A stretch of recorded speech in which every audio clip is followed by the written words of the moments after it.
हरे कृष्णा कृष्ण कृष्ण हरे हरे, हरे राम राम राम हरे हरे। ओम अज्ञानतिमिरन्धस्य ज्ञानाञ्जनशलाकया चक्षुर्मिलितं येन तस्मै श्रीगुरुवे नमः। श्रीचैतन्यमनोभीष्टं स्थापितं येन भूतले स्वयं रूप कदा मह्यं ददाति सपदान्तिकम्। वन्देऽहं श्रीगुरुं श्रीयुतपदकमलं श्रीगुरुन् वैष्णवांश्च। श्रीरूपं साग्रजातं सहगणा रघुनाथान्वितं तं सजीवं साद्वैतं सावधूतं परिजनसहितं कृष्णचैतन्यदेवं श्रीराधा कृष्णपादान् सहगणा ललिता श्रीविशाखान्वितांश्च।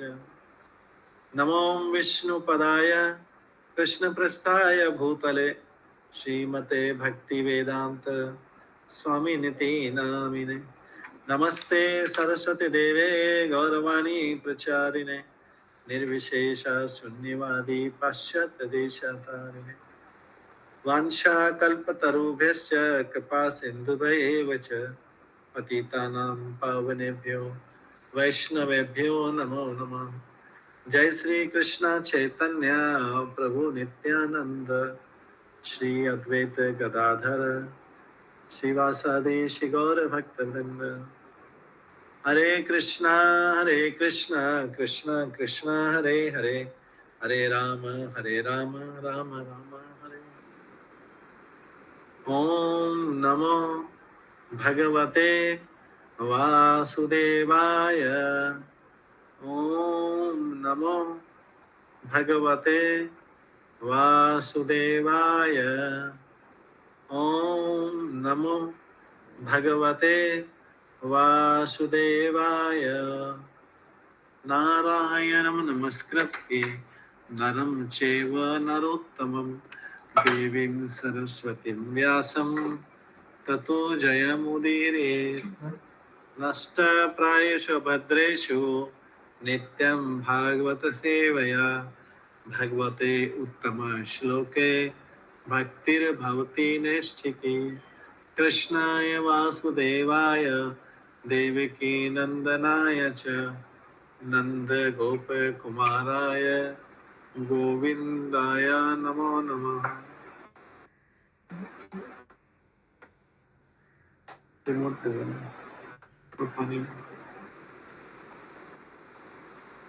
हरे कृष्णा। आज की श्रीमद् भागवतम क्लास में सभी भक्तों का स्वागत है। हरे कृष्णा। हम कल श्रीमद् भागवतम के हमने 16वें श्लोक तक श्रवण किया था। पहले स्कंद के पहले अध्याय के 16वें श्लोक तक श्रवण किया था। आज हम उसी के आगे और श्रवण करेंगे। तो कल के श्रवण में हमने शुद्ध भक्ति की महिमा का श्रवण किया था। शुद्ध भक्ति की तुलना किससे की गई थी? गंगा जल से की गई थी। शुद्ध भक्ति के संपर्क में आने से व्यक्ति एक ही बार में पवित्र हो जाता है, लेकिन गंगा जल में कई बार स्नान करने के बाद में पवित्र होता है। तो उसके बाद एक प्रश्न पूछा था कि कलह प्रधान युग के पापों से उद्धार पाने का इच्छुक ऐसा कौन है जो भगवान के पुण्य यशों को सुनना नहीं चाहेगा? ऐसा कौन व्यक्ति है जो भगवान के इस भागवतम को पुण्य यशों को सुनना नहीं चाहेगा? अगर किसी को कलयुग में पापों से छुटकारा पाना है, ये हमने सुना था कल। गंगा से भी तुलना गई थी। इसके बाद भगवान के नाम की महिमा का भी श्रवण किया था कि अनजाने में भी अगर कोई भगवान के पवित्र नाम का उच्चारण कर लेता है तो तुरंत मुक्त हो जाता है, क्योंकि भगवान के नाम से साक्षात भय भी भयभीत रहता है। और कल हमने कितने प्रश्न सुन लिए थे? 5 प्रश्न सुन लिए थे। 6 में से 5 प्रश्न सुन लिए थे। अभी एक प्रश्न और बचा है। नहीं, हमने 5वां प्रश्न नहीं सुना था शायद। पर 5वां खाली अनुवाद हुआ था। खाली 5वां का अनुवाद हुआ। तो 5वां प्रश्न जो है 17वां श्लोक, उसको आज शुरू करेंगे। 17वें श्लोक से 17वें श्लोक से आज हम श्रवण करेंगे।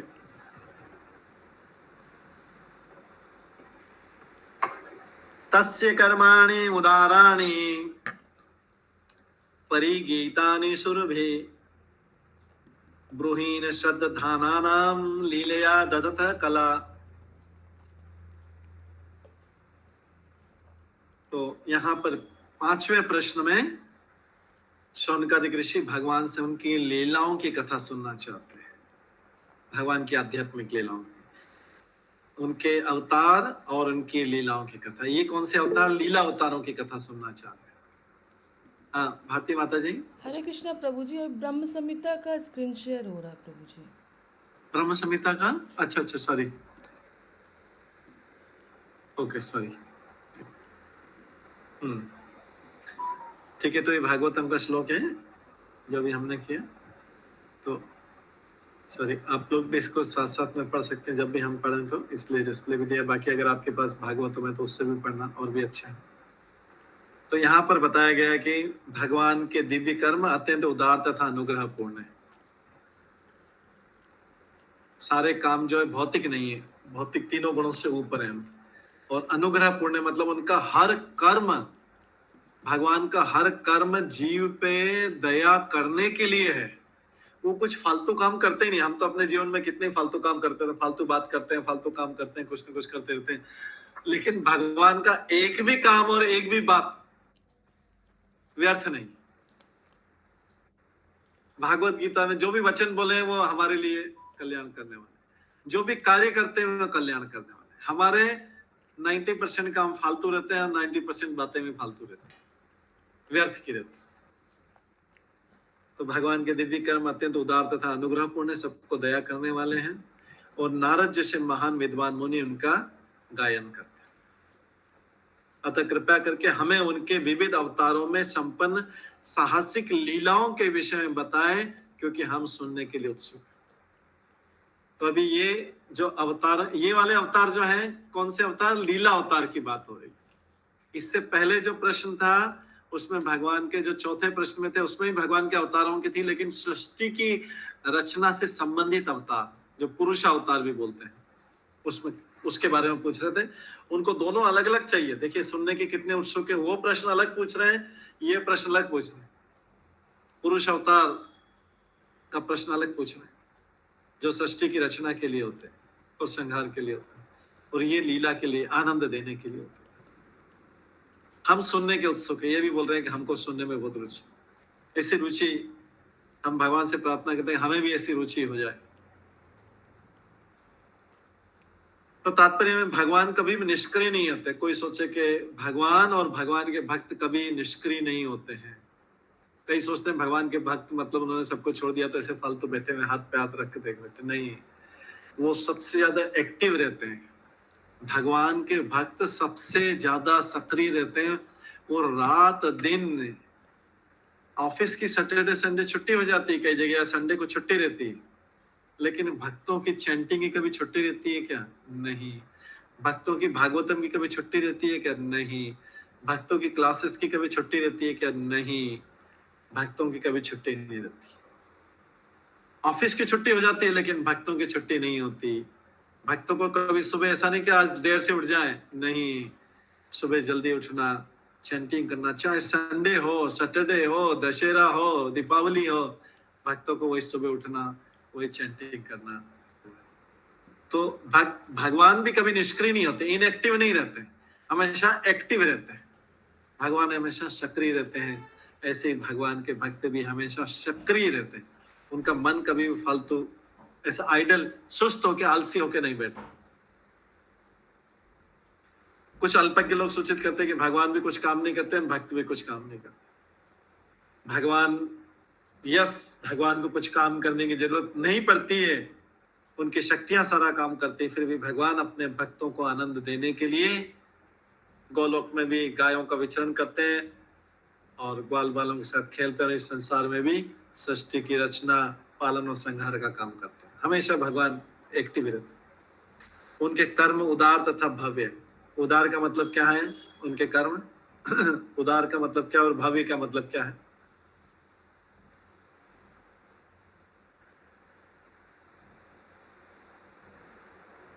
पहले तो उदार किसका उल्टा होता है? उदार किसका उल्टा होता है? उदार का अपोजिट क्या है? एंटोनिमस क्या है उदार का? कृपण। यस, कृपण। माता जी ने बताया कृपण या कंजूस। कृपण होता है, उदार का उल्टा अपोजिट होता है कृपण। तो हम सब लोग कृपण हैं, केवल मी एंड माइन, मैं और मेरे लिए करते हैं, लेकिन भगवान उदार हैं। उदार का मतलब हुआ भगवान जो भी कार्य करते हैं सबके कल्याण के लिए करते हैं। एक भी जीव चाहे उनका शत्रु भी हो, भगवान का शत्रु भी हो, तो भी उसके ऊपर भी भगवान की कृपा रहती, लेकिन शत्रु क्या है, भगवान की कृपा को समझ नहीं पाते। बस अंतर इतना ही।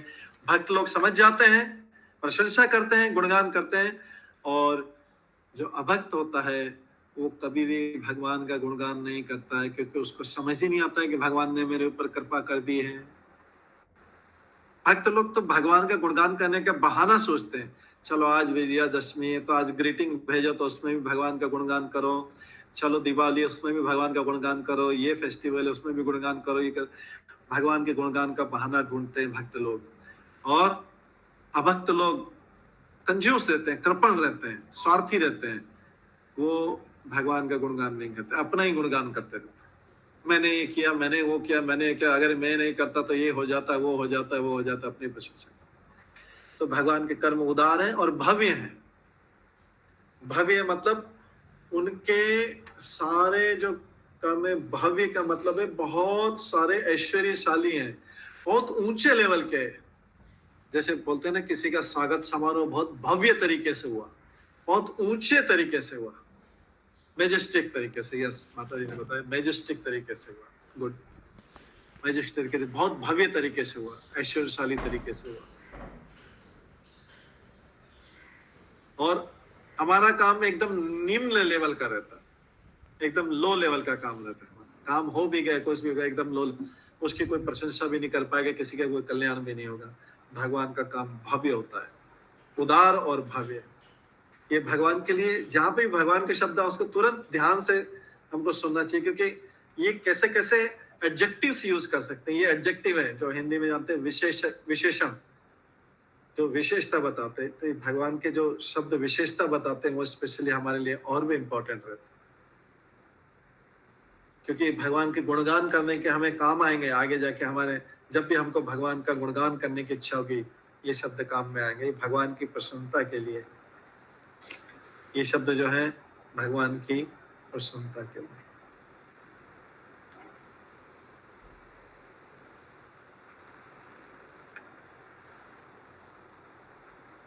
इसके बाद आगे आता है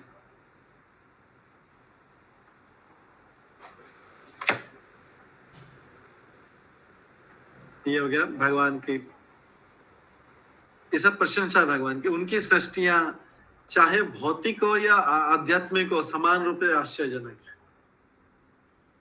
भगवान की आध्यात्मिक सृष्टि की तो हम कल्पना ही नहीं कर सकते हैं, कल्पना करना भी बेकार है। भगवान की आध्यात्मिक सृष्टि को, उसको तो शास्त्रों से पढ़ना चाहिए। अभी हमने ब्रह्म संहिता खत्म की, ब्रह्म संहिता में गोलोक का भी वर्णन आया, महेश धाम का भी, देवी धाम, ये सब संक्षिप्त छोटे छोटे वर्णन आए, गोलोक का भी वर्णन आया। और पहला श्लोक स्टार्ट ही, पहले श्लोक के बाद दूसरा श्लोक, ईश्वर परम कृष्ण के बाद कौन सा श्लोक आता है? चिंतामणि प्रखर। भगवान का धाम क्या है? चिंतामणि धाम। चिंतामणि का मतलब क्या रहता है? जहां पे इस भौतिक जगत की दो मीनिंग होते हैं उसके। जो यहाँ पर क्या होता है, जहां पे लाखों कल्पवृक्ष से घिरे हुए चिंतामणि समूह से निर्मित भवन। चिंतामणि का एक और नाम है पारसमणि भी बोलते हैं, कई बार चिंतामणि बोलते हैं, पारसमणि बोलते हैं। इसको छूने से, इसको लोहे को छुआएंगे तो सोना बन जाएगा। तो वहां पे जो है चिंतामणि समूह से सोने हीरे जवाहरात से बने हुए निर्मित भवनों में भगवान किसका पालन करते हैं? लक्षावृतेश सुरभीर पालमयंती। सुरभि गाय का, कामधेनु को गाय से रखते हैं। और लक्ष्मी सहस्त्र सम ब्रह्म सेव्य मान। कितनी लक्ष्मियां रहती हैं वहां पे? लक्ष्मी सहस्त्र शत, लाखों लाखों लक्ष्मियां रहती हैं। आप बोलेंगे कि प्रभु वहां पे लक्ष्मियां कैसे पहुंच गई? वहां पे तो गोलोक में तो लक्ष्मी नहीं रहती, लक्ष्मी तो नारायण के धाम में रहती है। तो गोपियों को भी लक्ष्मी बोला जाता है, गोपियां आदि लक्ष्मी कहलाती है, राधा रानी को भी आदि लक्ष्मी बोलते हैं। सारी लक्ष्मियां इन लक्ष्मियों से आगे आती है। लक्ष्मी शब्द खाली वैकुंठ की लक्ष्मी के लिए नहीं रिजर्व है। लक्ष्मी सहस्त्र सम ब्रह्म सेव्य मानो, असंख्य लक्ष्मियां अथा गोपियां द्वारा सदैव प्रगाढ़ आदर और प्रेम सहित सेवित होते हैं भगवान के। यहाँ पे लाखों लाखों लक्ष्मियां उनकी सेवा करती हैं। ये भगवान के धाम की अभी हमने चिंतामणि में, इसमें ब्रह्म संहिता में पढ़ा। तो इसलिए उनकी लाखों लक्ष्मियां सेवा कर सकती है किसी की? नहीं। तो ये आश्चर्यजनक है, आध्यात्मिक दान आश्चर्यजनक है। भौतिक जगत आश्चर्यजनक है, भौतिक जगत में इतना आश्चर्यजनक है। भौतिक जगत में क्या क्या आश्चर्य है, कोई बता सकता है क्या? सब लोग एक एक आश्चर्य बताइए, भौतिक जगत में क्या क्या आश्चर्य है। ये क्या भागवत में सही लिखा है क्या? भौतिक जगत में आश्चर्य है क्या? क्या क्या आश्चर्य है, कोई बता सकता है? एक एक आश्चर्य बताइए।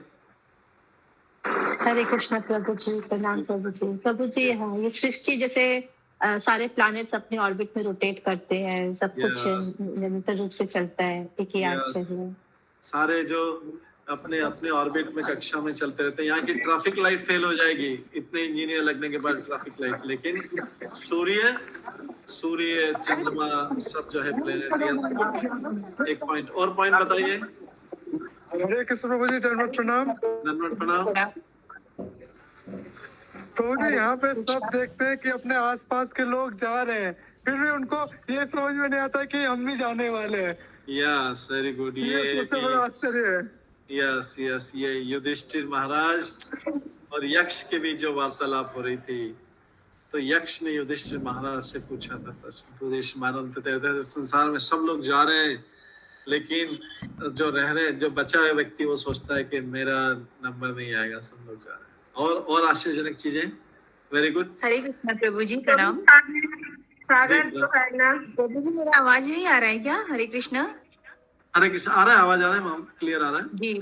प्रभु जी, एक आश्चर्य ये भी है कि इस जगन्नाथ धाम का पताका हवा के विपरीत जो, हाँ, जगन्नाथ धाम का पताका हवा के विपरीत चलता है। हवा की दिशा में चलना चाहिए, लेकिन उसके विपरीत चलता है, क्योंकि भगवान का धाम है। गुड। और प्रभु जी, हम लोग को ऑक्सीजन के लिए कोई ऐसा अनलिमिटेड ऐसे खरीदते हैं तो सिलेंडर कितना लगता है ऑक्सीजन? पेड़ में छोटा पीस जैसे अपने आप फ्रूट बड़ा हो जा रहा है। यस यस, हाँ, वृक्ष का, यस यस यस माता जी, वृक्ष का एक छोटा सा बीज लगा दो, इतना सा बीज लगा दो और मैंगो ही आ जाते हैं पूरा, या न्यू दूसरी सारी चीजें आ जाती है, फ्रूट्स आ जाते हैं, इतना सा बीज डाल। हरे कृष्णा प्रभु जी, हरे कृष्णा प्रभु जी। जी माता जी। वही है कि हम लोगों को सारे फल, सारे वेजिटेबल्स इतने अच्छे से कवर करके भगवान देते हैं। yes. अगर एक हम लोग नारियल को भी खोलते हैं तो उसके अंदर कितना अच्छा पानी नारियल मिलता है। yes, एक बीज डालने से कितना बड़ा पेड़ हो जाता है। एक बीज डालने से। ये सब भौतिक जगत आश्चर्यजनक चीजें। यस, गुड, सभी अच्छा बता रहे हैं। प्रभु जी, जो सागर के बारे में बोलना चाहता, सागर। हाँ, सागर। यस माता जी। तो वैज्ञानिक कभी नहीं कर सकते ये। हाँ जी, साइंटिस्ट भी नहीं कर सकते हैं। हाँ, खुद भी यस, पृथ्वी पे इतना पानी है। प्रभु जी, हमारे गर्भ में जो बच्चा जन्म लेता है उसके हाथ पांव कैसे बन जाते हैं? यस, माता के गर्भ में छोटी सी जगह पे आ जाता है और उसके बाद बाहर होता है तो वो विशाल आँख नाक सब कुछ अब बन जाता है अपने आप। यस, ये सब अपने आप बनता है। हरि बोल। आप लोगों ने सब अच्छे बताएं। हरे कृष्ण प्रभु जी। प्रभु जी, एक और बताएं, वो कामाख्या माता का रजस्वला होना, ये भी एक आश्चर्य है। हाँ, वो भी आश्चर्यजनक है। तो ये सारी चीजें जो हैं, ये है भौतिक जगत में। आध्यात्मिक जगत में हजारों लक्ष्मियां, लाखों लक्ष्मियां उनकी सेवा करती हैं, और चिंतामणि धाम है, और ये भौतिक जगत में जो आप सब लोगों ने आश्चर्य बताया है। तो ये सारा जगत भगवान, यहाँ पे भी और वहां पे भी वैरायटी है। तो इसका गुणगान कौन कर रहा है? इसका गुणगान व्यास देव जी करते हैं, वाल्मीकि, देवल, असित, ये सब जो है मुनि ऋषि मुनि है। मध्वाचार्य, चैतन्य महाप्रभु, ये सब आचार्य, रामानुजाचार्य, विष्णु स्वामी, निम्बारका, श्रीधर आचार्य, विश्वनाथ चक्रवर्ती ठाकुर, बलदेव विद्याभूषण, भक्ति विनोद ठाकुर, भक्ति सिद्धांत ठाकुर तथा अन्य अनेक विद्वानों स्वरूप शुद्ध आत्माओं द्वारा भगवान की प्रशंसा की जाती है, इनका गुणगान किया जाता है। हमने ये आपसे प्रश्न इसलिए पूछे दोनों, आध्यात्मिक भौतिक, हमें पता था कि आपको पता है, लेकिन हम चाहते हैं कि हम अपने मुख से भी थोड़ा थोड़ा गुणगान करें भगवान का। जितनी ज्यादा प्रशंसा करेंगे उतनी हमारी जीवा शुद्ध होगी। हरि बोल, हरि बोल बाबूजी, हरि बोल। हरि बोल। इसलिए जो है ये गुणगान करना चाहिए। तो भगवान की भौतिक और आध्यात्मिक दोनों प्रकार की सृष्टियां ऐश्वर्य, सौंदर्य तथा ज्ञान से परिपूर्ण है। इस भी भौतिक सृष्टि में भी ऐश्वर्य है, हालांकि इससे करोड़ों गुना ज्यादा ऐश्वर्य है आध्यात्मिक जगत में। ऐश्वर्य भी सुंदरता, यहाँ पे हमें जो सुंदरता दिखती है सृष्टि में, सब लोग को स्विट्जरलैंड जाना अच्छा लगता है ना, स्विट्जरलैंड, न्यूजीलैंड या और दूसरे जगह पे जाना, अलग अलग कंट्री में, यहाँ की सुंदरता, इससे करोड़ों गुना ज्यादा सौंदर्यता आध्यात्मिक जगत। और ज्ञान यहाँ पे भी है, यहाँ पे भौतिक ज्ञान ज्यादा है, आध्यात्मिक ज्ञान सीमित है, लेकिन आध्यात्मिक जगत में पूरा आध्यात्मिक ज्ञान है। तो दोनों सृष्टियां इस प्रकार से ऐश्वर्य, सौंदर्य, ज्ञान से परिपूर्ण है। किंतु आध्यात्मिक जगत, अगला पॉइंट, एक एक पॉइंट है इसका। अगला पॉइंट क्या है? आध्यात्मिक जगत यहाँ से ज्यादा भव्य है। यहाँ से ज्यादा भव्य क्यों है? यहाँ से ज्यादा क्यों भव्य आध्यात्मिक जगत? क्योंकि आध्यात्मिक जगत 75% है, अब भौतिक जगत 25% है। ओके, एक कारण ये हुआ, माधव स्वरूप ने बताया। ओके शिवानी माता, दूसरा कारण बताइए क्यों भव्य है? भगवान वहाँ स्वयं हमेशा होते हैं और उनके भक्त होते हैं। भगवान स्वयं वहाँ हमेशा है, यहाँ पे अपने एनर्जीज के रूप में। हाँ, भगवान स्वयं वहाँ पे। उसके बाद आगे प्रीति माता जी ने बताया था, ये जगत जो है भौतिक जगत नष्ट होने वाला है, पेरिशेबल है, नष्ट होने वाला है, जबकि वहां का जगत कौन सा है? सच्चिद आनंद है, हमेशा रहने वाला। तो जो चीज ज्यादा परमानेंटली होगी वहां पर, वो ज्यादा, अगर किसी को बोला जाए कि ये चीज परमानेंटली रहने वाली, तो सब लोगों के लिए वो ज्यादा आकर्षक हो जाएगी, ज्यादा भव्य हो जाएगी, ये चीज परमानेंटली रहने वाली। लेकिन जो नष्ट होने वाली है, तो लोग सोचेंगे अरे तो नष्ट होने वाली थोड़े दिन में। जैसे क्या करते हैं, अगर हम कभी फ्लाइट में जाते हैं या ट्रेन में जाते हैं, तो किसी से मुलाकात होती है, मीटिंग होती है, तो उस पर थोड़ी बहुत बात करते हैं, ज्यादा सीरियसली नहीं लेते हैं उसको, क्योंकि हमें पता है कि जैसे ट्रेन से उतरेंगे ये संबंध खत्म हो जाएगा।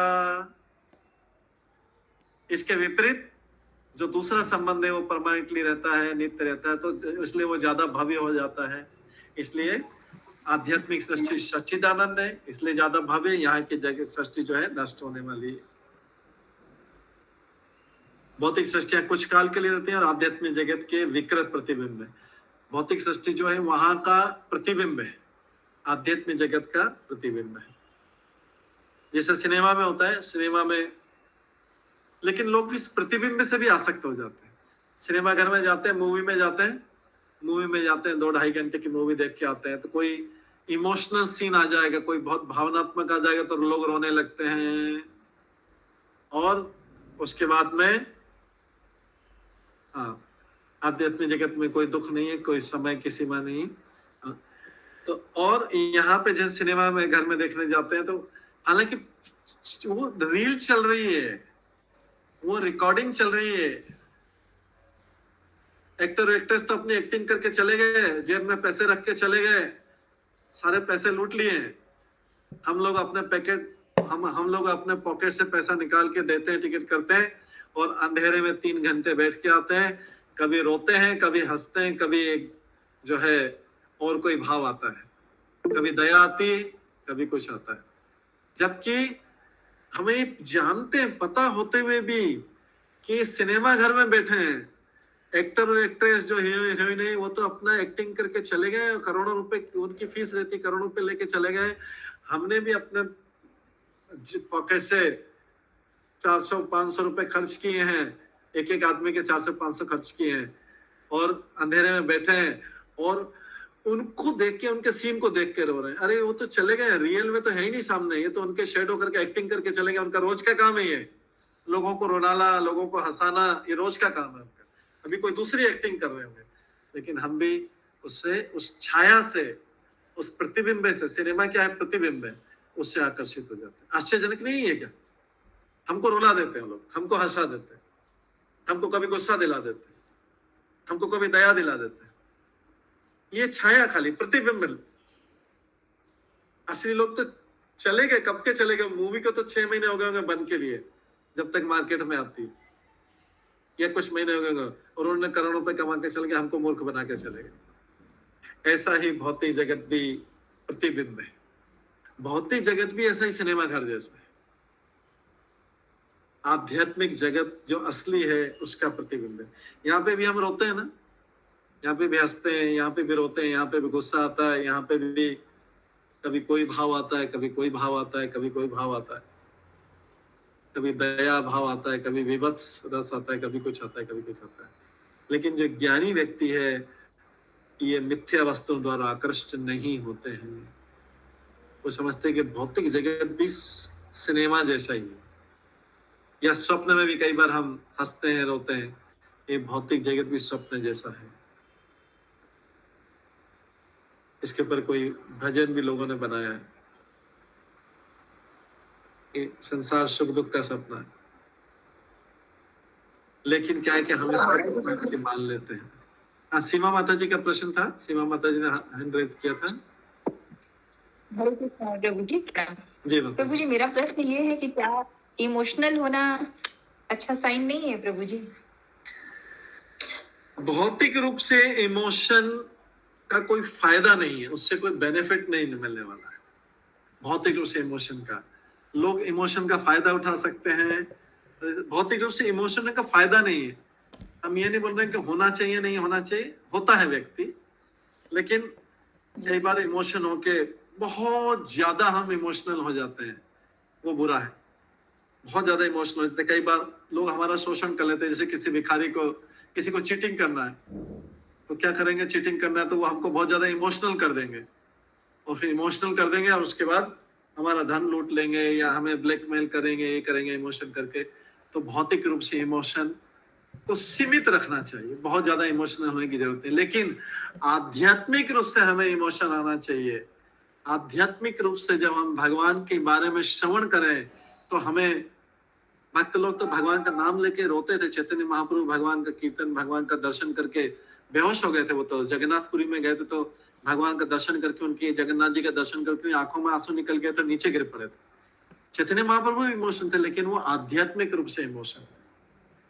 चैतन्य महाप्रभु भी रोते थे अपने जीवन के अंतकाल में, वो भगवान को याद करके, क्योंकि वो राधा रानी के भाव में आए थे, कृष्ण को याद करके रोते थे। ये इमोशन जो है आध्यात्मिक भाव बोलते हैं इसको, भाव। ये वाले इमोशन सही है और ये फायदे हैं, ये फायदा पहुंचाते हैं, इससे लाभ होता है। इसे जबरदस्ती नहीं करने की जरूरत है। स्वाभाविक रूप से भगवान को याद करके, भगवान के नाम से, भगवान की कृपा को जान के, उनकी महिमा को जान के कि भगवान ने हमारे लिए कितना कितना किया है, ऐसा भगवान से संबंधित किसी को इमोशन आती है तो ये अच्छी चीज, ऐसा आना चाहिए। लेकिन भौतिक रूप से कोई चीट करने वाला है, किसी ने कुछ कर दिया, किसी ने कुछ कर दिया, हमको किसी ने, कोई भिखारी आया तो अपने बच्चे के हाथ को थोड़ा काट देता है, वो तो क्रूरता करते हैं। जिससे क्या है कि लोगों को दया है और उसको लोग, फिर वो लोग उनको भीख देंगे, भिक्षा देंगे, जानबूझ करके अपने बच्चों के प्रति क्रूरता करते हैं। अपने हाथ को कई बार ऐसा काट लेते हैं, कुछ कर लेते हैं, घाव पहुंचाते हैं। अपने शरीर के साथ क्रूरता करते हैं कि लोगों से धन लेने के लिए। इससे लोगों क्या, अरे बेचारे को कितना कितना कितना ऐसा इमोशन आया, तो इसमें हम भौतिक इमोशन से चिट हो जाते हैं।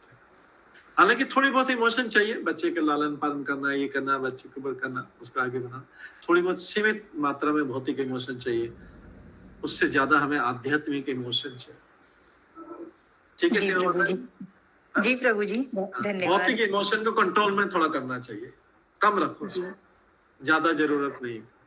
ये तो हर जगह जो है प्रॉब्लम। जी प्रभु जी, प्रणाम। इसके बाद आगे अगला पॉइंट है, जो मिथ्या वस्तु द्वारा आकृष्ट होते हैं, ऐसे मूर्ख व्यक्तियों को वास्तविकता का कुछ ज्ञान नहीं रहता और मिथ्या स्वरूप को ही सब कुछ मान बैठते हैं। इस भौतिक जगत को सब कुछ मान बैठता है, मेरे यहाँ पे रिश्तेदार संबंधी, मैं ये हो तो मैं मर जाऊंगा, उसके पीछे ये हो जाऊंगा, वो हो जाऊंगा, ये हो जाएगा, उतना, वो सारे के सारे इमोशन की, भौतिक इमोशन की यहाँ पे जरूरत नहीं है। इमोशन भगवान के प्रति हो, क्योंकि वो सत्य नहीं है, टेम्परेरी जगत। सब लोग होते हैं ना, शमशान घाट में जाते हैं, क्रिमेशन ग्राउंड में जाते हैं, वहां पे या उससे पहले वहां पे जाते हैं, आंसू निकलते हैं, या जो घर पे रोते हैं, उसके बाद में क्या 1-2 महीने बाद क्या होता है, सब नॉर्मल। तो इसका मतलब है कि जो उस टाइम पे सब इमोशन हुए वो तो सब बेकार के थे। ठीक है, थोड़ा होना चाहिए, थोड़ा बहुत होना चाहिए, बट बहुत ज्यादा जो है, जैसे कोई कई सालों तक, आपने न्यूज़पेपर में सुना होगा, कलकत्ता की न्यूज है, बहुत सारी जगह की न्यूज है कि कई परिवार, करीब करीब 8-10 ऐसे केसेस आए कलकत्ता में कि परिवार के किसी सदस्य की डेड बॉडी के साथ में वो सोते रहते। कई बड़े बड़े न्यूज़पेपर में आया, और कई बार कलकत्ता की 8-10 बार न्यूज आया। कोई दूसरे जगह के अपनी डेड बॉडी के साथ में उनका इतना इमोशनल बॉन्ड इतना ज्यादा है कि किसी रिलेटिव की मृत्यु हो, उसके डेड बॉडी के साथ महीनों महीनों, जब तक कि पड़ोसी वालों को, लोगों को पता नहीं लगता, डेड बॉडी के साथ में, मृत शरीर के साथ में सोते रहते। ऐसा इमोशन की जरूरत नहीं है। किंतु जो बुद्धिमान व्यक्ति होते हैं वो जानते हैं कि आध्यात्मिक जगत ज्यादा सुख देने वाला है, और वहां के भगवान के कार्यकलाप नित्य हैं, सबके कल्याण के लिए। मूर्ख लोग इससे परिचित नहीं रहते हैं। इसलिए भगवान क्या करते हैं, जो मूर्ख लोग परिचित नहीं है, या जो भक्त पूरी तरह परिचित नहीं है, जो लोग संसारिक लोग परिचित नहीं, भगवान यहाँ पर आकर अपनी लीलाएं करते हैं। मनुष्य जैसा रूप धारण करते हैं, मनुष्य नहीं बनते, मनुष्य जैसा रूप धारण करते हैं, यहाँ पे अपनी लीलाएं करते हैं। पशु का भी रूप धारण कर लेते हैं, पक्षी का भी रूप धारण कर लेते हैं, और यहाँ पे आके लीलाएं करते हैं, जिससे लोग उनकी लीलाओं का श्रवण करें, उसको सुने, उसमें मन लगाए, उसमें मन लगाए। मन लगाने का खाली चैंटिंग करके नहीं मन लगा सकते, चैंटिंग भी किया, थोड़ा सा लीलाएं भी सुनी, थोड़ा सा सृष्टि की रचना भी सुनी, इस तरीके से अपना मन भगवान में लगा सकते, और अपने भक्तों को भी यहाँ पे आनंद देने के लिए आते हैं। जो अभक्त हैं उनको भगवान लीलाओं के द्वारा बताते हैं, सृष्टि की रचना की लीला और ये दूसरी लीलाएं, और भक्तों को और आनंद देने के लिए। भक्त को तो वैसे लीला सुनने में आनंद आता है, प्रत्यक्ष रूप से भी आता है।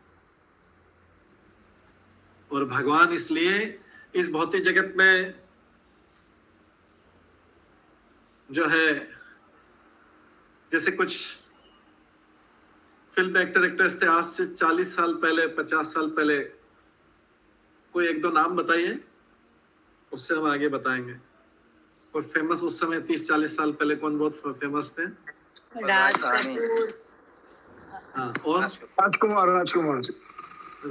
राज कपूर, और एक इंदिरा गांधी। हाँ, इंदिरा गांधी। कौन? इंदिरा गांधी प्रधानमंत्री। नहीं, फिल्म एक्टर एक्ट्रेस में बताना, फिल्म एक्टर। हम ये बताना चाह रहे हैं कि उस टाइम पे मीना कुमारी, मीना कुमारी, राजेंद्र नाथ, मीना कुमारी, ये सब पुराने हैं। तो अभी जो है इनमें से कुछ, राजेश खन्ना, रेखा भी है। तो अभी जो उस टाइम पे जो फेमस थे, उनके सब लोग उनकी मूवी में जाते थे ना, उनके सिनेमा में जाते थे, भाग भाग के जाते थे। अभी जैसे इसमें से कुछ जीवित है, सपोज करो जैसे रेखा और ये कुछ दूसरे लोग हैं जो जीवित हेमा मालिनी है, रेखा है, हेमा मालिनी। तो अभी रेखा की मूवी के लिए कितने लोग भाग भाग के जाते हैं? पहले तो हम लोग भी जाते ही थे। हाँ, अभी भाग भाग के जाते हैं कि अभी उसकी मूवी आ रही है तो अभी तो नहीं जाते, नहीं जाते, क्योंकि रेखा और ये जो दूसरे मीना कुमारी की तो मृत्यु हो गई, और ये दूसरे जो है ये वृद्ध हो गए, अभी इनके इसमें नहीं जाते हैं। करेक्ट, पहले इनकी मूवी में भाग भाग के जाते थे। तो भौतिक जगत का ऐसा है, इसलिए भगवान बोलते हैं आकर्षित होना तो मेरी तरफ हो। भगवान हमेशा 16 साल के रहते हैं, खाली थोड़े टाइम के लिए कुरुक्षेत्र के मैदान पे और द्वारका में थोड़े टाइम के लिए 24 साल के हुए थे अपने आप को, लेकिन हमेशा 16 साल के रहते हैं। तो आकर्षित होना है भगवान, ये मूवी वाले एक्टर एक्ट्रेस नहीं है, हमेशा 16 साल के रहते हैं। तो इसलिए भगवान अपने कार्यकलापों से भौतिक जगत के बद्ध जीवों को आकृष्ट कर लेते हैं, इसलिए उनका नाम कृष्ण। ऑलवेज यंग,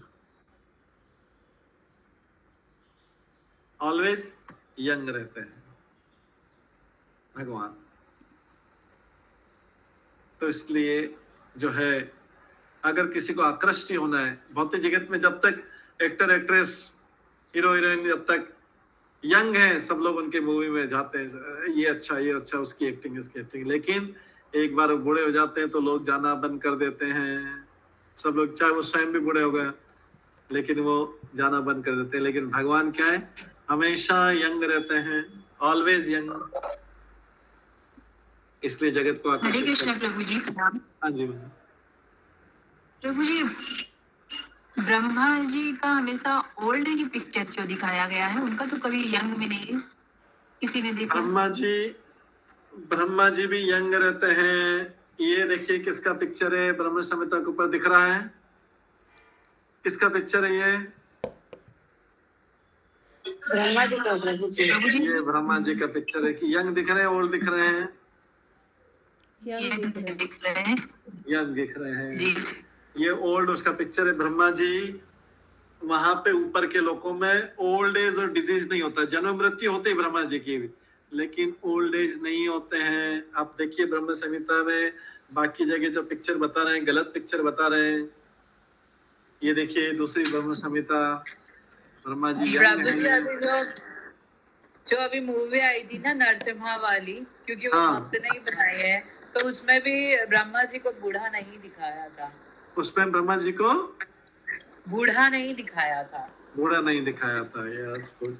तो ब्रह्मा जी बूढ़े हैं भी नहीं, ब्रह्मा जी भी हमेशा यंग रहते हैं। हालांकि इनकी मृत्यु होती है, भगवान की मृत्यु नहीं होती, लेकिन ब्रह्मा जी की भी मृत्यु होती है। ब्रह्मा जी का भी जन्म होता है कमल के ऊपर से, लेकिन बूढ़े नहीं होते और बीमार नहीं होते, यंग रहते। तो आपको जो पिक्चर है उसको, पिक्चर को भी देखना बंद कर दीजिए। वो वाला जो बूढ़े वाला पिक्चर है गलत पिक्चर है, ठीक है? यंग वाला पिक्चर देखिए, ब्रह्मा जी यंग रहते हैं जी। ठीक है? तो इसमें जो है, लेकिन ये जगत के लोग होते हैं, उसकी मूवी लोग देखते हैं, लेकिन कृष्ण की मूवी हमेशा देख सकते हैं। कृष्ण की मूवी मतलब कृष्ण जो भागवतम में लीलाएं करते हैं।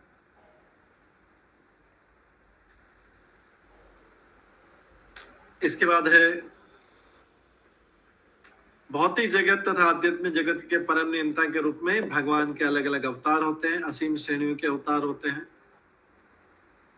तो ब्रह्मा जी भी जीव भी बनता है और कभी कभी भगवान भी बनते हैं। भगवान रजोगुण में ब्रह्मा जी का अवतार लेते हैं, तमोगुण में शिव जी का अवतार लेते हैं। मनु, पृथु, व्यास जैसे अवतार भगवान के भौतिक गुणों के आधार पर है। भगवान के गुण अवतार भी होते हैं ना, 3 सबने सुना है। भगवान के गुण अवतार होते हैं 3, ब्रह्मा विष्णु में, ऐसे भगवान के अवतार हैं तीनों। इसके बाद भगवान के पुरुष अवतार होते हैं, भगवान के लीला अवतार होते हैं, भगवान के मनवंतर अवतार होते हैं, भगवान के युवा अवतार होते हैं, भगवान के शक्तिवेश अवतार होते हैं, अलग अलग कैटेगरी के होते हैं। तो भगवान इन सब अवतारों के प्रधान स्रोत। हमें भगवान की लीलाएं सुनाइए, ये शौनकादिक ऋषि प्रश्न कर। उसके बाद आगे नेक्स्ट श्लोक पे आते हैं, ठीक है? इसमें 4-5 पॉइंट कवर हुए हैं। इसके बाद अब जो है हम 18वें श्लोक पे आते हैं। ये भी 5वां प्रश्न ही चल रहा है, ये भी 5वां प्रश्न चल रहा है उसी के। शिवानी माता जी का प्रश्न है। प्रभु जी, आपने अभी बताया था ना कि कभी कभी जीव ब्रह्मा बनते हैं और कभी भगवान स्वयं ब्रह्मा बनते हैं रजोगुण में। हाँ, रजोगुण में मतलब रजोगुण को रजोगुण में कार्य करते हैं, सृष्टि बनाने का कार्य रजोगुण में। हाँ, तो कब जीव बनते हैं ब्रह्मा और कब भगवान बनते हैं? कोई पर्टिकुलर उसका कुछ रीजन? भगवान तब आते हैं जब कोई जीव ब्रह्मा बनने लायक नहीं रहता है। जब कोई जीव इतनी ऊंची श्रेणी का नहीं रहता है कि वो उसको ब्रह्मा की पोजीशन दी जाए, तो भगवान को फिर स्वयं आना पड़ता है और रजोगुण के कार्य करना पड़ता है। हालांकि भगवान इनसे ऊपर है। जैसे घर में अगर सबके घर में मेड सर्वेंट नहीं आए तो क्या करते हैं उस दिन? घर का झाड़ू, अगर एक वीक में या भी कलकत्ता में पूजा के टाइम नहीं आया तो घर साफ करते हैं, नहीं करते हैं? अगर कोई भी मेड सर्वेंट नहीं आए तो क्या करते हैं? क्या करते हैं? घर का सारा काम करना पड़ता है। घर का सफाई का काम भी करना पड़ता है, सारा काम, बर्तन भी धोना पड़ता है। अगर एक वीक तक मेड सर्वेंट नहीं आए तो उसी प्रकार से कोई उस योग्य नहीं हो तो उसको वैसा कार्य कर, भगवान को आना पड़ता है, वैसा कार्य करना पड़ता है। तो क्या हम अगर उस दिन झाड़ू निकालते हैं या बर्तन धोते हैं तो क्या हम मेड सर्वेंट बन जाते हैं क्या? नहीं प्रभु जी, नहीं बनते हैं। हम खाली टेम्परेली थोड़ी देर के लिए वो काम करते हैं, हम उस मेड सर्वेंट के गुण में नहीं आते हैं। हम अपने गुण में ही बने रहते हैं, लेकिन हमको वो काम करना पड़ता है। उसी प्रकार से भगवान को कई बार ब्रह्मा जी और शिव जी का गुण में आना पड़ता है, वो भगवान का गुणावतार कहलाता है। ओके लेकिन जो, प्रभु जी, हाँ जी, thank you Prabhu ji, very beautifully explain. Thank you. तो ये जो है, लेकिन राम नरसिंह वरा वामन ये जो है दिव्य अवतार ही कहलाते हैं। ये अवतार जो है नीचे नहीं आते, इस प्रकार से नहीं काम करते। और अब 18वां श्लोक में, 18 श्लोक में, ये भी वही 5वां श्लोक में पूछे, इसी में फिर से प्रश्न पूछ रहे हैं। क्या पूछ रहे हैं?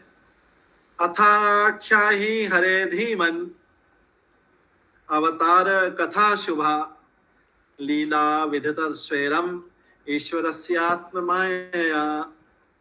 है बुद्धिमान सूत जी, फिर से वो रिक्वेस्ट कर रहे हैं, कृपया करके हमसे भगवान के विविध अवतारों की दिव्य लीलाओं का वर्णन करें। पहले साहसिक लीलाओं का विविध अवतार में साहसिक लीला हुई, अभी उसी को दिव्य लीला कर रहे हैं। परम नियंता भगवान कैसे कल्याणप्रद साहसिक कार्य तथा उनकी लीलाएं उनकी अंतरंगा शक्ति द्वारा संपन्न होती है। भगवान कैसे कार्य जो है, उनके कार्य कौन करता है? उनके कार्य भौतिक शक्ति नहीं करती, माया देवी नहीं करती। भगवान माया देवी भगवान के सामने जाती नहीं है, उसके सामने जाने से लज्जा आती है हमको। शी फील अशेम्ड भगवान के पास जाने में। क्यों उनको शर्म आती है, लज्जा आती है? क्योंकि वो सोचती कि मैं तो जीवों को इन भगवान के विरुद्ध ले जाती हूँ, कितना लज्जापूर्ण काम करती हूँ। मेरे भगवान है और मैं जीव को इनसे दूर ले जाने का काम करती हूँ, इसलिए उसको सामने आने में लज्जा आती है। तो माया देवी कहाँ खड़ी रहती है? अगर भगवान भी आते हैं तो भगवान के पीछे खड़ी रहती है। भगवान के पीछे खड़ी थी और ऐसा इशारा करती है जीव को कि भगवान के पास मत जाओ, मेरे पास आ जाओ। भगवान के पास मत जाओ। मैं क्यों करती है ऐसा? क्योंकि भगवान ने ऐसा काम दे रखा है। भगवान ने ऐसा काम दे रखा है। जैसे कई बार होता है ना, हम अपने रिलेटिव को बोलते हैं कि भाई तो मैरिज में जो है देखना कोई अनऑथराइज एंट्री नहीं हो जाए, रिसेप्शन में कोई बिना बुलाए वाले नहीं आ जाए, थोड़ा कड़क रहना, पूछ लेना इधर उधर से कुछ लगे, कोई ढंग की ड्रेस नहीं पहना हो तो ये पूछ लेना कि भाई कहाँ से आए हो, क्या, ध्यान से पूछना, कोई रिश्तेदार नाराज नहीं हो जाए। तो भगवान की शक्ति जो माया देवी ऐसे ही काम करती है, पीछे से इशारा करती है, लेकिन वो ध्यान रखती है कि भगवान का भक्त नाराज नहीं हो जाए। कहीं भक्त के साथ ऐसा नहीं कर दे, वो अभक्त को ही ढूंढती है। ऐसे ही जैसे रिसेप्शन में किसी मेहमान को हमारे रिलेटिव को पूछ नहीं लगे कहाँ से आए, कौन, नहीं तो नाराज हो जाएगा रिलेटिव। जो दिखते हैं दूर से ऐसा लगता है कि ये तो पूछते हैं भाई कैसे क्या, जहाँ बड़े बड़े समारोह होते हैं। हालांकि मैरिज में कम पूछते हैं, दूसरे प्रोग्राम में ज्यादा पूछते हैं, लेकिन फिर भी जो है जैसे बड़ी बड़ी मैरिज होती है अंबानी के, तो कोई हर कोई नहीं जा सकता मैरिज में, जो ऑथराइज है उसी को। इसी प्रकार से माया जो है ऑथराइज, जो भक्त भगवान के पास जाने वाले उनको जो थोड़ा बहुत ही करती, ज्यादा नहीं करती, लेकिन दूसरे लोगों को बोलती इधर आ जाओ, इधर कहाँ भगवान के पास जा रहे। इसलिए लेकिन भगवान ये भौतिक जगत में उनको भेज देती, लेकिन भगवान के सारे कार्य जो होते हैं भगवान की अंतरंगा शक्ति, आंतरिक शक्ति द्वारा होते हैं। तो ये क्योंकि पहले भी श्लोक आ चुका है, ऑलमोस्ट वैसा के वैसे ही है, तो इसमें शॉर्ट में बताया कि भौतिक जगत की उत्पत्ति, पालन तथा संहार के लिए पूर्ण पुरुषोत्तम भगवान स्वयं हजारों रूप में अवतरित होते हैं। हजारों रूप कैसे बनेंगे? लीला अवतार भगवान के 25 बताए हैं भागवतम में, लेकिन हजारों लीला अवतार भगवान। गुण अवतार अलग है, शक्तावेश अवतार भी हजारों में।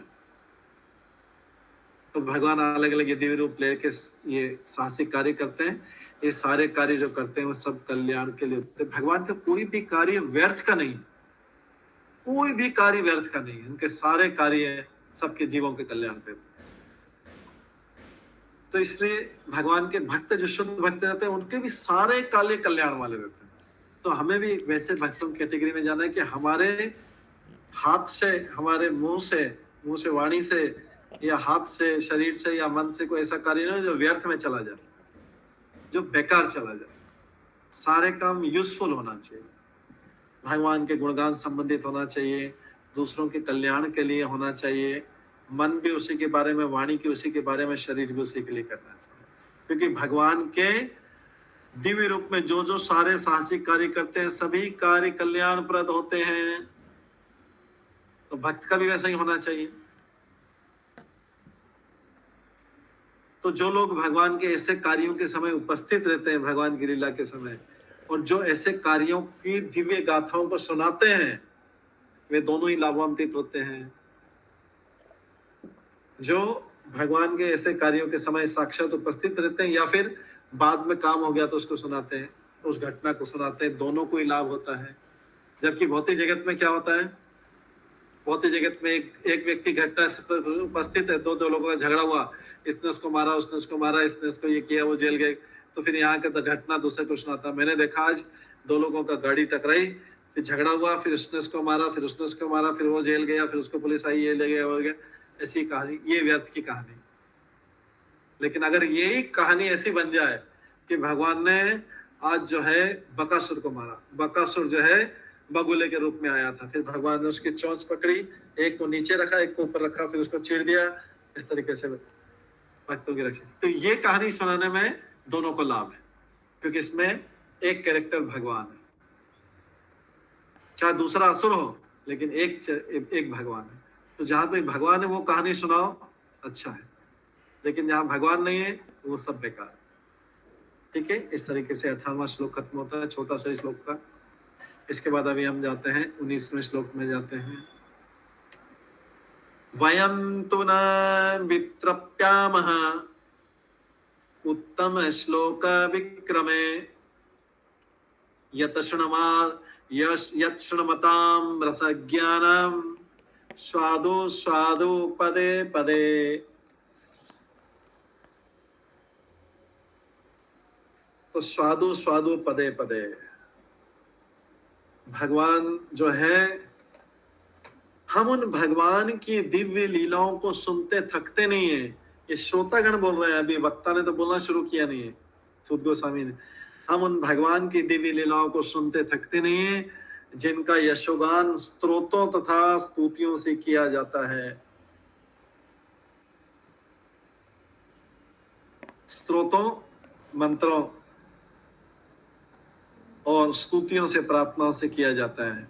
उनके साथ दिव्य संबंध के लिए, जिन्होंने अभिरुचि विकसित कर ली है, वे प्रतिक्षण उनकी लीलाओं के श्रवण का आस्वादन करते हैं। उनके दिव्य, जिसने उनके साथ में रिलेशनशिप बना लिया है, दिव्य संबंध जिनके बन गए हैं, और जिन्होंने उनके से बातचीत करने में जिनको रुचि विकसित कर ली है, वे प्रतिक्षण उनकी लीलाओं के श्रवण का आस्वादन करते हैं। जैसे अगर कोई आपका प्रिय व्यक्ति हो, जैसे आपका कोई प्रिय व्यक्ति हो, या फिर बच्चे हैं 2 खेलने गए, आपके बेटा बेटी खेलने गए, दोनों बेटे खेलने गए, दोनों बेटी खेलने गए, और दोनों खेलने गए नीचे, बाकी सब बच्चों के साथ खेल रहे हैं। फिर उसमें से एक बच्चा भाग के आता है, बोले मम्मी मम्मी या पापा पापा, देखो वो जो है ना, उसका भाई जो भी है, उसने आज ऐसा किया, भाई या बहन, उसने ऐसा किया, उसने ऐसा किया, आपको बताओ ऐसा किया। थोड़ा सा इंटरेस्टिंग तरीके से बताते हैं, तो आप लोग बहुत ध्यान से अच्छा बहुत रुचि से सुनते हैं, क्योंकि आपका संबंध। लेकिन जिसमें आपकी रुचि नहीं, बोलो छोड़ो, उसको क्या टाइम वेस्ट करना, उसके बारे में क्या बात करना। तो यहाँ पर किनको आनंद आ रहा है? जिनके भगवान के साथ दिव्य संबंध हैं, जिनके ऊंचे लेवल के संबंध हैं, और जिन्होंने उनके प्रति इंटरेस्ट, उनकी हर बात को ध्यान से सुनते हैं, जिसको उनमें रुचि आ गया है, उनकी लाइकिंग है, ऐसे लोग प्रतिक्षण भगवान की लीलाओं के श्रवण का आस्वादन करते हैं। मतलब उनको टेस्ट आता है। जैसे बच्चा बोलेगा, छोटा बच्चा जाके एक, या आपके बड़ा बच्चा है, बेटा या बेटी है, या छोटा बेटा या बेटी, छोटे साथ में ले गए तो आके सुनाएगी, मम्मी आज इसने ये किया था, ये नीचे किया, मैं इसको नीचे ले गया था, नीचे ले गई थी, तो ऐसा किया, इसने ऐसा किया, इसने मिट्टी खाई, इसने ये किया, उसने वो किया, ये किया, पूरा कहानी, इसने फिर उससे लड़ाई की थी, इससे उसने किया। तो मम्मी बहुत ध्यान से सुनती, अच्छा ऐसा किया, हाँ ऐसा किया, फिर वो अच्छा ऐसा किया, हाँ ऐसा किया था, नीचे जाके ऐसा किया था, इसने बहुत शैतानी की थी, इसने ऐसा किया। तो मम्मी को सुनने में बहुत आनंद आता है, पापा को भी सुनने में, अच्छा बेटा ऐसा किया था, दूसरा बच्चा बताएगा, अच्छा ऐसा किया, ऐसा किया, बहुत लंबी चौड़ी कर, तो पूरा इंटरेस्ट आएगा। तो ऐसे ही, क्योंकि हमारे संतान है उसके बारे में और हमें प्रेम है उससे, उसी प्रकार से जिसने भगवान के बारे में, भगवान का जिससे दिव्य संबंध है और जिसने रुचि उनकी बातों में कर ली, वो बहुत ध्यान से सुनेगा, आस्वादन करेगा।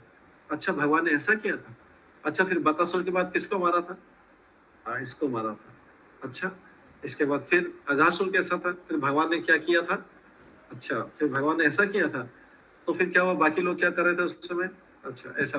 तो बहुत इंटरेस्ट जिसने भगवान के साथ खेले।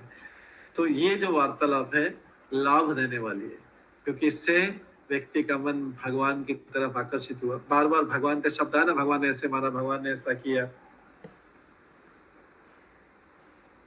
तो इसलिए वे प्रतिक्षण उनकी लीलाओं के श्रवण का आस्वादन लेते थे। जो संसार की लौकिक कथाएं, कहानियां, कल्पित कथाएं, कल्पना, नॉवेल, फिक्शन जो है, काल्पनिक कहानियां हैं, लोग इसको पढ़ के, हम देखते थे बचपन में से, सोते सोते उसको पढ़ते सो जाते थे, नींद आती थी, फिर अगले दिन पूरा नॉवेल खत्म करेंगे, पूरा फिक्शन, पूरा काल्पनिक है, किसी ने मनगढ़ंत बनाई, उसको लोग करके घंटों दिन भर अपनी छुट्टियां उसी में बिताते थे। लेकिन अगर रियल लाइफ स्टोरी पढ़ो, रामायण है, महाभारत है, भागवतम पुराण, दूसरे पुराण जिसमें भगवान की लीलाओं का वर्णन है, और ये हमेशा नए नए लगते हैं, क्योंकि फ्रेश है ये डेड लोगों की कहानियां नहीं है, ये जीवित भगवान की कहानियां। भगवान तो हमेशा जीवित रहते हैं, जीवित लोग की कहानियां भगवान की, इसलिए हमेशा इंटरेस्टिंग लगती है। लौकिक समाचार गतिहीन होते हैं। न्यूज़पेपर को आप कितने दिन संभाल के रखते हैं? आज के जैसे न्यूज़पेपर है तो कितने दिन संभाल के रखा जाएगा? जब तक पढ़ लिया नहीं जाए, बस जब तक पढ़ने के बाद अलग से डंप कर दिया जाएगा। बाद में स्क्रैप डीलर को कोई कबाड़ी वाला आएगा, उसको बेच दिया जाएगा या स्क्रैप कर दिया जाएगा। बस जैसे ही पढ़ा उसके बाद उसकी वैल्यू कितनी हो गई? बस खाली रद्दी के भाव, वो केवल बेचने के काम आएगा अभी, या फेंकने के काम आएगा। इसके विपरीत तो किसका मतलब उसकी यूटिलिटी कब तक है? इसके मतलब संसारी न्यूज जो है डेड है, संसारी समाचार तो डेड है कि बस खाली ऐसा देख के पढ़ लिया और फेंक दिया, कुछ काम का नहीं था। जबकि भागवतम को जितना ज्यादा पढ़ते हैं उतना ज्यादा हम सम्मान करने लगते हैं। हो सकता है पहले नए इतना सम्मान नहीं करें, किसी ने भागवतम कहीं पे मंदिर से लिया, खरीदा और ये क्या, उतना सम्मान शुरू में नहीं किया, लेकिन जितना पढ़ते जाते हैं इसका और ज्यादा सम्मान करने लगते हैं। ये भौतिक ग्रंथ में और आध्यात्मिक ग्रंथ में अंतर है। कितना बड़ा अंतर है! एक की वैल्यू बढ़ती जा रही है। इसमें हम बहुत सारे नोट्स भी लिख देते हैं, पेंसिल भी, पेन के निशान, तो हमारे लिए बहुत इंपॉर्टेंट बुक हो जाती है। अरे बहुत, मेरे को तो वही वाली भागवतम जो मेरी वाली है वही चाहिए। इसकी वैल्यू बढ़ गई जैसे जैसे पुरानी होती जाएगी। और पेपर जैसे पुराना होता जाएगा, पेपर को तो नेक्स्ट डे सेम पढ़ने के बाद वैल्यू खत्म। घर में अननेसेसरी ऑक्यूपाई कर रहा है, स्क्रैप डीलर, रद्दी वाले को, कबाड़ी वाले को बोलेंगे ले जाओ इसको। अगर कोई लेने वाले नहीं आएगा तो बाहर फेंक देंगे इसको। ये भौतिक जगत के न्यूज की वैल्यू है। लेकिन भागवतम की वैल्यू बढ़ती जाती। ये भी तो वही पेपर है, वही प्रिंटिंग है, लेकिन इसमें पूरे ब्रह्मांड की खबर है। एक बहुत इंटरेस्टिंग स्टोरी है, रियल स्टोरी है। लिखा था एक बार जब भक्ति सिद्धांत सरस्वती ठाकुर जो प्रभुपाद के गुरु हैं, वो उनका एक पेपर निकलता था। किसी को पता उस पेपर का नाम क्या है? सज्जन तोषणी। हाँ, हिंदी में सज्जन तोषणी था, वो उनके पिताजी निकालते थे, उसको इंग्लिश में इन्होंने निकाला, हार्मोनिस्ट निकालना शुरू किया, उसी को सज्जन तोषणी को हार्मोनिस्ट निकालना शुरू किया। तो किसी ने प्रश्न पूछा भक्ति शास्त्री ठाकुर से, वो कब निकालते थे? वीकली निकालते थे। तो किसी ने बोला कि ये वीकली न्यूज़पेपर, आपके पास इतना न्यूज है क्या? तो इसका रखना उत्तर सुनना आप, बहुत इंटरेस्टिंग होता है। बोले आपके पास वीकली इतना, आपके पास धार्मिक चीज, आध्यात्मिक चीजें हैं क्या लिखने के लिए? क्या? भक्ति सिद्धांत सरस्वती ठाकुर बोलते हैं कि आपका जो न्यूज़पेपर है, कलकत्ता का न्यूज़पेपर में 10-15 न्यूज़पेपर निकलते हैं एक सिटी के लिए, कलकत्ता के लिए 10-15 न्यूज़पेपर निकलते हैं, इतनी खबरें हैं। तो ये जो मैगजीन हार्मोनिस्ट निकालना, भाई इसमें तो पूरे ब्रह्मांड की न्यूज है।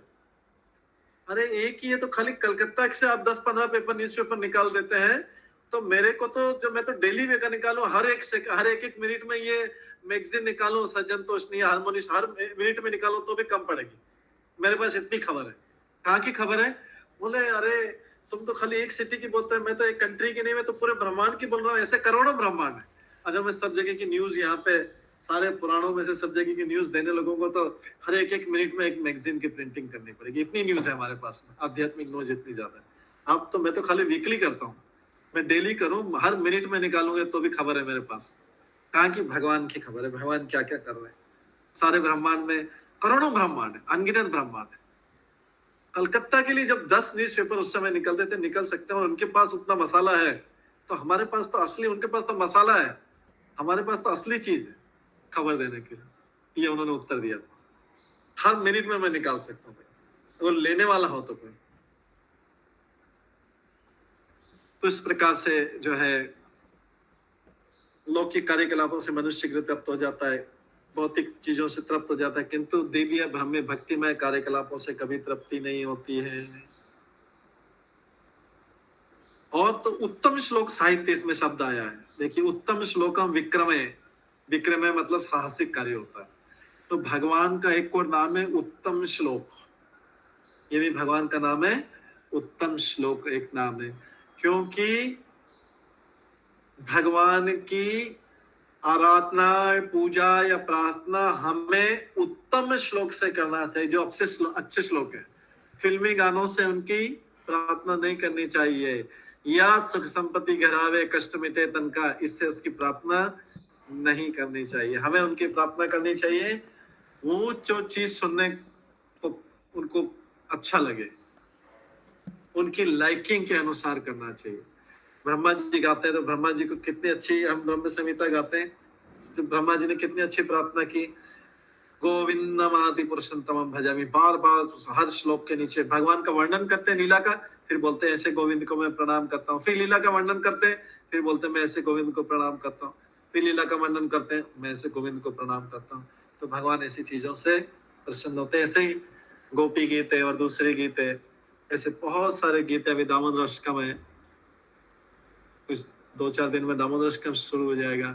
तो ये सब चीजें जो है ये भगवान को प्रसन्न कर, ऐसी स्तुति होनी चाहिए। उत्तम चुन चुन के श्लोकों से होनी चाहिए, भगवान के भक्त से चुने हुए श्लोकों से, उत्तम श्लोक सिलेक्टेड वर्ड्स उससे होनी चाहिए।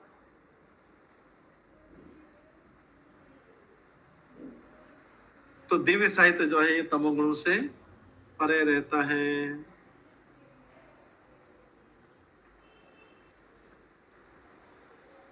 भगवान का नॉलेज ड्राई नॉलेज नहीं। भगवान देखिए, हम ब्रह्म ज्योति का ध्यान नहीं करते हैं क्योंकि वो ड्राई हो जाता है। फिर हम ब्रह्मास्मि बोल बोल के थक जाएंगे, थोड़ा बोर हो जाएंगे। लेकिन भगवान की लीलाएं सुनेंगे, भगवान का नाम लेंगे तो उसमें इंटरेस्टिंग लगता है।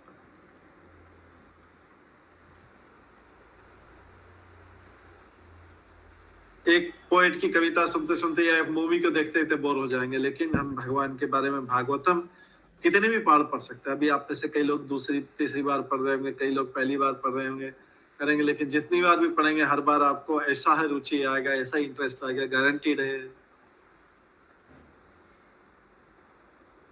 गारंटीड है।